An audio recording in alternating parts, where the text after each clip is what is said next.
guys, welcome back to my channel one more time. How are you guys doing? I hope you guys are doing great and having a great day.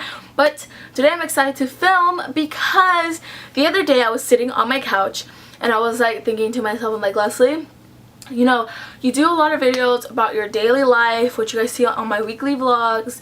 I do a lot of personal videos. I do videos about my religion, and I do videos about my personal, like very personal life. And I mean, I've talked to you guys know that I've been a teen mom, but haven't really sat down and done a video where I tell you guys like 8 points, or not 8 because 8 came out of nowhere, but like just advice, or just advice about being a teen mom. I think it took me so long to maybe do this video or these types of videos because I felt like I didn't have a voice for very long because I didn't know what I was doing for very long. And so I feel like not until now did I feel something in me that actually said, Leslie, I think it's time to talk to your subscribers, to talk to your teen moms out there, and to try to help them out with life, to tell them that being a mom, being a teen mom isn't all about maybe what they thought it was about, and things like that. So I'm so excited for this video because I wrote down 8 things on what I would tell a teen mom if she came up to me and was like, hey, I want some advice. But I also wanted to say, in the future, if I do these kinds of videos again, or this type of video again, then I just want to let you guys know that it's all part of my experience. It's what I've learned being a teen mom. We all have different experiences. So just know that if you're a teen mom, you're here on YouTube, you want to start YouTube, you want to do maybe this type of video, that's awesome because we all experience things so differently in our lives. So maybe what I went through as a teen mom, you never went through, but somebody else went through, so you can relate to each other. So I feel like for so long, I haven't been able to connect with my teen moms, and I feel like that's what I just want to do today, like connect with you, talk to you, give you some advice.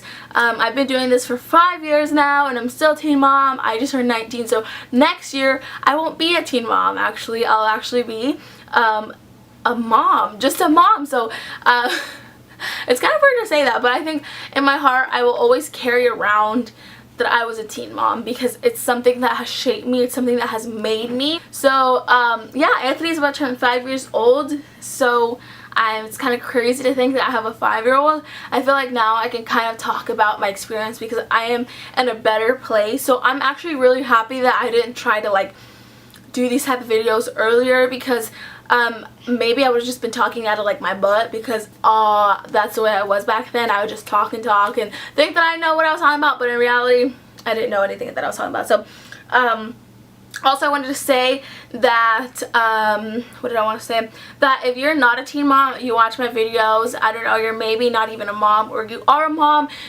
whatever age you're watching this, then just feel free to sit and watch. You could still relate. I'm not saying that this is only teen mom things, don't come if you're not a teen mom, don't watch this. No, because you can still relate to something, you can still get something out of this. So just know that. Feel free to watch it and feel free to hear what I have to say. If you're also, if you're a teen mom, maybe you have an 8-9-year-old, maybe if you've gone through something that you feel like it is very important to tell others, leave them in the comments down below. If you're whatever age mom you are and you have a little bit of experience, you want to tell us your advice, some of the experience that you went through, something that will help us out through life, that would be great. I would love to hear that, especially me. So here we go on things that I would tell a teen mom that came up to me and was give me some of your advice. 1, don't act like you have it all together. Yes, it's so important. I was 13 years old when I had Anthony. Crazy, insane. I know we can sit there and talk about that a whole another day, but I pretended to have it all together. I was pretending to that I had it on my own, but in reality I didn't have anything, and I wish I would have not made it seem like I did, because so many people, whenever you make it seem like you have it all together, a lot of people maybe look up to you, or maybe just maybe they don't look up to you, maybe they're like, no you don't honey. I'm pretty sure nobody believed me whenever I pretended to have it all together, but I feel like being vulnerable has always been a struggle of mine. So if I could go back and do it all over again, I would love to put a lot more attention or a lot more light on the person that was helping me, which was my mom. So instead of giving me all the credit, like, oh, I have a crib for my baby, and I have this master bedroom, and I have this, and I have that, you know, like, I would do it more of like, well, my mom, thanks to my mom, she's helped me out a lot. Like, now that I'm older, I thank my mom. Like, I talk to people, they're like, oh, Leslie, how do you do this? My mom. Leslie, how do you do that? My mom. How were you able to do this? My mom. Like, thankfully, like, I'll tell them, like, I'm so thankful to have my mom around. But before, I was not like that. Like, I would pretend to have it all together back then. It was just all me, me, me. It's really important to not pretend like you have it all together, because at the end of the day, people know that you don't have it all together, or people are going to figure it out, or you're just going to live with it your whole life. So, yeah.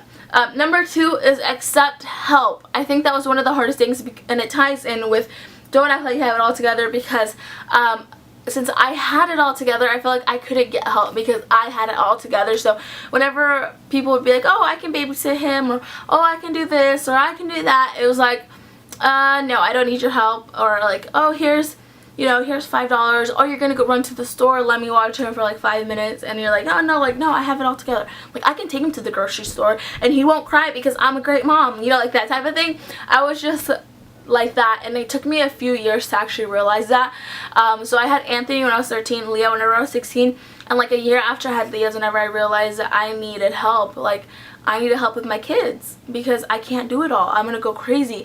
And for a little bit, I'm like, I can't go out, and I can't do that, and I can't do this, because I thought that I was a bad mom if I did that. But in reality, if I accepted the help that my mom, that AJ's parents were giving me, that AJ was giving me, that other people were giving me, if I accepted that help and I went out for like an hour, 2 hours, a month maybe, it would make me a little less stressed and a little bit more of a better mom, if that makes any sense. So accept help. If somebody wants to babysit your kid, of course you need to trust them, make sure that they're going to take care of your kids right. I totally understand that. If you don't trust them, don't leave them with your kids. But if somebody wants to take care of your kids for like an hour or two while you go out and eat dinner with your friends or with your husband or with your loved one, do it. Like, it'll help you become a better mom, because you let go of all that stress. You feel loved for a little bit, and you feel important for a little bit, and that is very important.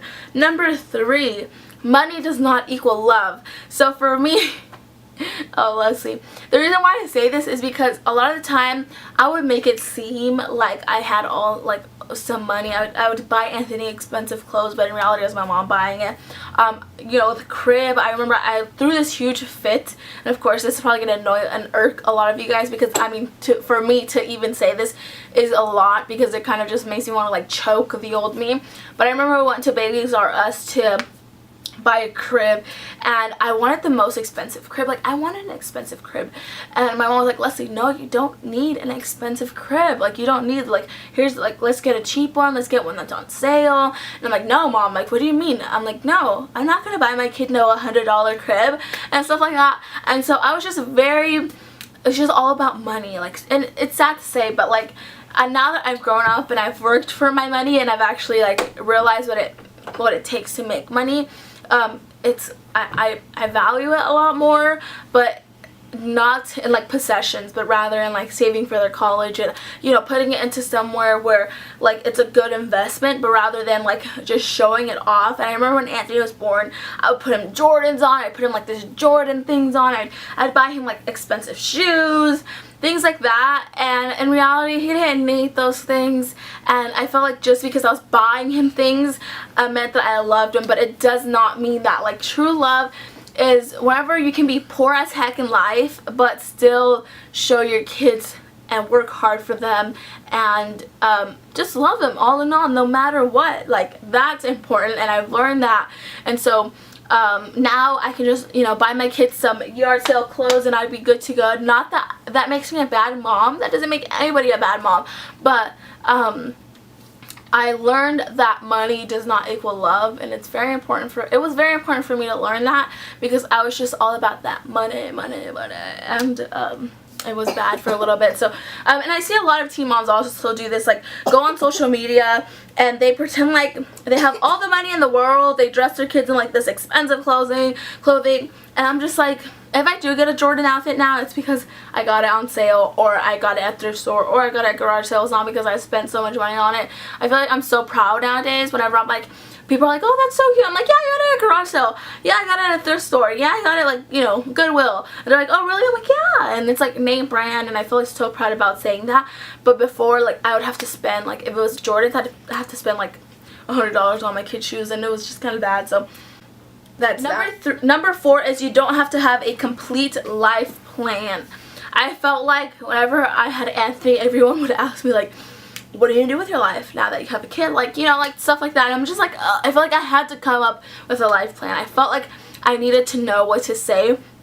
So I made this whole life plan. Now that I have Anthony, I'm gonna finish high school, I'm gonna go to college, I'm gonna go to college for this, I'm gonna do after college. Like, I feel like I needed to explain this to people so that they think that I'm a better person, a better mom. So I've realized now that I've graduated high school and I've learned stuff about me and what I love to do, that I don't have to have it all together and all planned out. Because guess what, a lot of the time, in my point of view, of course this might not relate to you at all, it might relate to you, this just has to do with my religious beliefs. I feel like God calls me to whatever he calls me to, and he's gonna do that. And I feel like that's what I'm waiting for his call to do whatever he calls me to do. And right now, I'm not interested in going to college, and I tell people now, like, I don't know what I'm gonna do, I don't know. And a lot of people get frustrated with me, but I'm like, it's the truth, it's the truth. I don't know what I'm gonna do yet. And I feel like if somebody ever were to ask me, like, what are you gonna do, like, I don't know. And if that's okay, like, it's okay.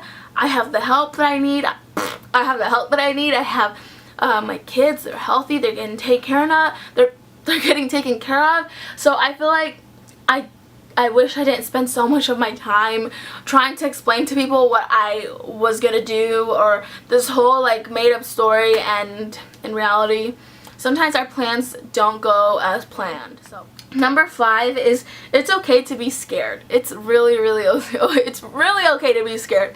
I feel like whenever I was pregnant with Anthony, I made it seem like I wasn't scared. I made it seem like I was something that I wasn't, but in reality I was super scared, because I was like, what am I gonna do with a kid? Like, I felt like I needed to pretend like I was okay, but I wasn't. I felt like it really hit me while I was pregnant with Leah, because I got pregnant with her, and I wasn't expecting to get pregnant with her, and it really hit me there, where I was pretending till that day that I wasn't scared, but in reality I was like, what the heck am I gonna do with 2 kids? Like, but I was pretending that it was all okay and that I wasn't scared, but in reality I'm like, I'm scared. And so I realized that it's okay to be scared of life sometimes. It's okay to be scared of your situations. It's okay to be scared of the unknown. But I think the best thing of life is whenever I go and talk to my mom, I go and talk to Cora, I go and talk to my church family, I go and talk to friends that know a little bit more than I do, that are more experienced in life, and I'm like, hey, I don't know what I'm gonna do after high school. I don't know, I don't want to go to college, I don't know what I'm gonna do after high school, I don't know. And whenever they tell me like a word of advice, a word of encouragement, like, it's gonna be okay, like, you're gonna get through it, then it's so, like, it brings a relief in me. And if I'm just open about what I'm scared of, if I'm open about what I'm worried about, then I won't be as scared, and I'll know what to expect. But I was just so closed back then, where I'm like, I have to act like it's all together. I can't say that I'm scared, I can't say that I'm this. So number 6 is your relationship doesn't have to be perfect. I wish I would have known this back then too. I feel like I had to pretend like my relationship with their dad was really good, and I had to pretend like people just expected me to like expected a lot from our relationship. But I felt like I wish I would have not pretended like it was all okay, because at the end of the day, like, what relationship is fine? Like, no one's relationship, like, we all get upset at each other. But I feel like if I would have known this about myself, or if I would have just let myself think that I didn't have to have it all together again with my relationship with their dad, I think that my life would have gone a little bit more smoother, and stuff like that. It just, all the laughs on social media, all those smiles, all those kissy pictures, a lot of times don't really represent what your relationship's about. I feel like maybe what I would have done and gone back to do is just really be raw and open with my relationship, because a lot of people expect their relationships to be, a lot of teen parents, a lot of teen moms, a lot of teen dads, they like to make and portray something that it's not. I feel like it's okay to let others know that maybe your relationship isn't as perfect. Maybe you guys are working your things out. Maybe it's not all sunshine and rainbows, and if you try to make it, like, people probably are gonna figure it out that you guys aren't very happy, or that you guys are just pretending to be happy. They're gonna figure it out. So I feel like now that I've realized that, and I've realized that we have a lot of problems in it, in it itself, then I feel like I can go to others and talk about those problems, and, you know, try to find some counseling or try to do this. And I'm in a tough place to talk about this, because I'm in a tough place in our relationship. If there's even a relationship, I don't even know. It's a tough situation right now with her dad, but I feel like just don't act like you have it together. Like, it's okay to act happy, it's okay to take pictures, but also realize that the bad times, it's all the time wherever you see the real person. Number 7, listen, learn, and move on. That's probably something that I struggled with as well. I didn't want to take advice from anybody, and if they did give me advice, bad advice, I think I would just be really bitter towards it. And if they told me something that I'm doing wrong, I'd just be really bitter towards it, and I'd just be like, no, like, and I probably wouldn't tell them off or anything, but I would keep it in my heart, and it would just be really bitter. And I remember I would just be that person, I'm not doing it right, not doing it right. Like, they told me I wasn't doing right, they told me I needed to put a diaper on this way, they told me I needed to wipe in that way, they told me I needed to put the formula in this way. And I realized that if somebody tells you something, you didn't know it, guess what? Learn from it. If you weren't doing it right, do it right, and listen to them, learn it, and move on. You did something wrong, move on. Like, if you did something right, great, move on. It's important to move on in life. Like, you don't always have to be stuck in the situations. If you're, for example, you like to do bad things while you have kids, and somebody tells you, hey, like, Leslie, you're not supposed to be doing that. Hey, you're not supposed to be doing that. You have kids. Instead, you get really bitter and you do it more just because that person told you not to do it. It just brings you out to a whole another problem. But if you realize, hey, I really shouldn't be doing that while I'm trying to raise my kid, then guess what? Listen to it, take it, learn from it, stop doing it, and move on. Then you'll start, like, becoming what you want to become. I think it's so important to just move. Number 8. Your kids are not your solution to your problems in life. I felt like for a long time I was holding a lot of bitterness and resentment towards, like, never feeling loved as a kid, and so I felt like I was gonna be able to love my kids because I wasn't able to, like, feel that whenever I was a child. So I was like, well, I'm gonna love Anthony, I'm gonna love him, I felt like he was gonna be my solution. And that wasn't it. It's like, I was looking for a solution in him. I mean, they can make him better, of course. Like, having a child was like I was overwhelmed with love, and he changed me completely, but I felt like I still was dealing with the bitterness of life. I was still, like, he didn't fix it. I feel like a lot of people go into it trying to fix what they had maybe in their past, and in reality, it doesn't really fix it. It just makes it a little bit harder to work with, because now you don't have time to actually fix your problem, maybe your bitterness and your anger towards whatever it is you have, but now you have a child to actually, like, take care of, and you don't have really time for it. So just know that your kids, if you're a teen mom and you went into it with, oh, I'm gonna have a kid because it's gonna make our relationship better, it's gonna make my relationship better with whoever, blah blah blah, it's gonna fix problems. It really isn't. It'll probably bring a lot more strain into your relationships. It'll probably make you not have as much time to fix your problems, or maybe even more bitter, because guess what? It's hard work taking care of a child. So just know that. Both of my little kids knocked out. Both of them knocked out. Oh, they're so sweet, you guys. But that's really it. That's it. I don't know if that made any sense. I tried to make as much sense as I could with it. But just know, if you're a teen mom, if you're going into it, I feel like I would love to see more teen moms who say, hey, I don't know what I'm doing, but maybe you can help me out. And I feel like that's the best thing that you could do. So thank you guys so much for watching. I can't believe that I'm gonna be I'm gonna be a mom. I've been a mom for 5 years already. It's kind of insane to think, because I never thought I would make it this far, and I'm proud of who I've become. I'm proud of who my children are, and I feel like if you're watching this just now and you're a new subscriber, you're a new fan of mine or whatever, I feel like I want you to know that I haven't always been this way. I've struggled to get to where I am. So I feel like if you look at me and maybe you envy me, maybe you want what I have, it's a lot of years of learning, of tripping and falling and getting back up.